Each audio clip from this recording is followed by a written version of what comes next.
नमस्कार मित्रों, मैं हूं आपका मित्र उमेश महादोशी। अभिराम वाणी पर आपका हार्दिक स्वागत है। हम सब जानते हैं कि समकालीन लघुकथा आज साहित्य की केंद्रीय विधा बन चुकी है। व्यक्तिगत और संस्थागत दोनों ही स्तरों पर अनेक साहित्यकार लघुकथा की विकास यात्रा में योगदान कर रहे हैं।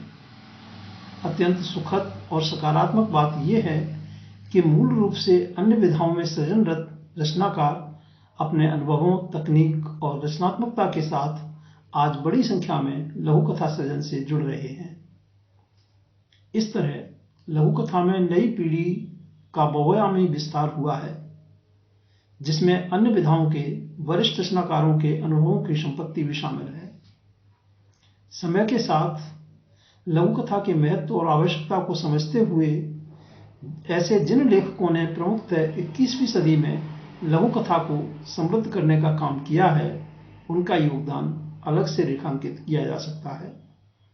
ऐसे लेखकों सहित नई पीढ़ी के लघुकथाकारों की प्रतिनिधि लघुकथाओं को लेकर हम इस नई पीढ़ी की लघुकथाएं कार्यक्रम में अभिराम वाणी के मंच पर उपस्थित हैं। इस मंच पर सहभागिता करने वाले सभी मित्रों का स्वागत है, अभिनंदन है। इस कार्यक्रम में प्रत्येक रविवार को अधिकतम 2 लघुकथाएं प्रसारित की जाएंगी। इनमें प्रसारण हेतु सीधे प्राप्त लघुकथाओं के साथ हम अपनी अन्य योजनाओं में शामिल की गई कुछ लघुकथाओं का उपयोग भी करने का यथासंभव प्रयास करेंगे। अनूठी लघुकथाएं कार्यक्रम के स्थान पर नई पीढ़ी की लघुकथाएं कार्यक्रम अगली सूचना तक जारी रहेगा। नई पीढ़ी की लघुकथाओं के चयन में हमारा प्रयास रहेगा कि ये लघुकथाएं सामान्य पाठक की पसंद एवं समझ के अनुरूप हों। तो आइए हम आरंभ करते हैं कार्यक्रम नई पीढ़ी की लघुकथाएं। आज की प्रस्तुति में शामिल है नई पीढ़ी की एक प्रतिनिधि लघुकथा, जिसका शीर्षक है मिनी किचन। सुश्री कोमल बाधवानी प्रेरणा जी की इस लघुकथा का वाचन उमेश महादोशी यानी मेरे द्वारा किया जा रहा है। यह लघुकथा अभिराम साहित्यिकी के जुलाई-सितंबर 2022 अंक में शामिल है।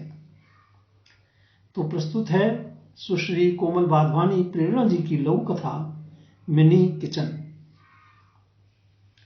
रश्मि, क्या बात है, आजकल सीमा नहीं दिखाई देती? ठीक तो है ना वो? मैंने सहज ही पूछ लिया। सीमा जब भी मिलती है उसकी भवें तनी होती हैं, रश्मि ने नाक मुंह सिकोड़ते हुए कहा। मैं कुछ पूछूं कि ताना शुरू? तू अच्छी है, हमेशा फ्रेश मूड में घूमती रहती है, कोई जिम्मेदारी जो नहीं है। और एक मैं हूं जो कोल्हू के बैल की तरह घर में जुती रहती हूं। कभी कभार घूमना तक मेरे नसीब में नहीं। दूसरों की तरह अगर रेस्तरां जाएंगे भी तो बूढ़े सास ससुर को तो 2 रोटी देना ही है ना। रश्मि बिना रुके शिकायत किए जा रही थी। वो समस्या का हल तो ढूंढती नहीं, हाँ, आंसू बहाते हुए किसी सहानुभूति जताने वाले को जरूर ढूंढ लेती है। अब तुम ही बताओ मधु, अपने टेंशन कम है जो बैठकर उसके आंसू पोंछूं? दोनों अंतरंग सहेलियों के मध्य अलगाव गंभीर रूप न ले ले, इसलिए मैं एक दिन उन दोनों को अपने घर ले आई। सबसे पहले उन्हें सास ससुर के कमरे में ले गई, उनका परिचय कराया, उनसे घर के बाकी हिस्से की चाबियां ली। दोनों सहेलियां मेरे पीछे चल दी। उनकी खुसर पुसर का अंदाजा लगा। मैं बोली, तुम सोच रही हो ना कि मेरे लौटने पर माँ जी के चेहरे पर खीज या झुंझलाहट के बजाय मुस्कुराहट क्यों थी? मेरे कहीं जाने पर न उन्हें टेंशन रहता है न मुझे। इसका समाधान है यह मिनी किचन। दोनों मेरी बात गौर से सुन रही थीं। हमने जब घर का नक्शा बनवाया था तो बच्चों के साथ साथ माँ बाबूजी का कमरा बनवाते समय कई सुविधाओं का ध्यान रखा, जैसे उनका अटैच्ड वॉशरूम वाला कमरा ऐसी जगह हो जहां से एक दरवाजा घर के भीतर खुलता हो और दूसरा बाहर बगीचे की ओर, ताकि वे अकेलापन न महसूस करें। आने जाने वालों पर उनकी नजरें भी रहें और वे बाहर की रौनक से भी जुड़े रहें।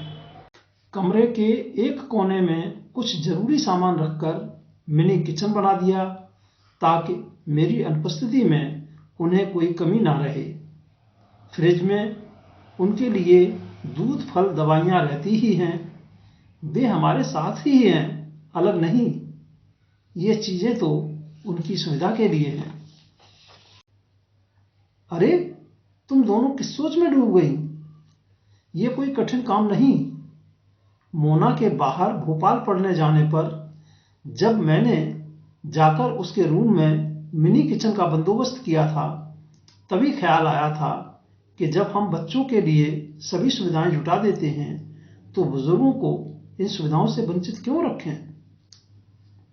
दोनों सहेलियां बंद कली सा चेहरा लिए आई थीं, पर फूल से खिले खिले मुख से विदा हुई। सुश्री कोमल वाधवानी प्रेरणा जी की इस लघु कथा मिनी किचन के साथ हम लेते हैं आपसे विदा। आगामी रविवार को फिर मिलेंगे।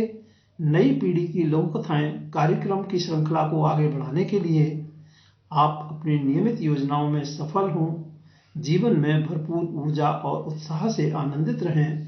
हार्दिक शुभकामनाएं। नमस्कार मित्रों।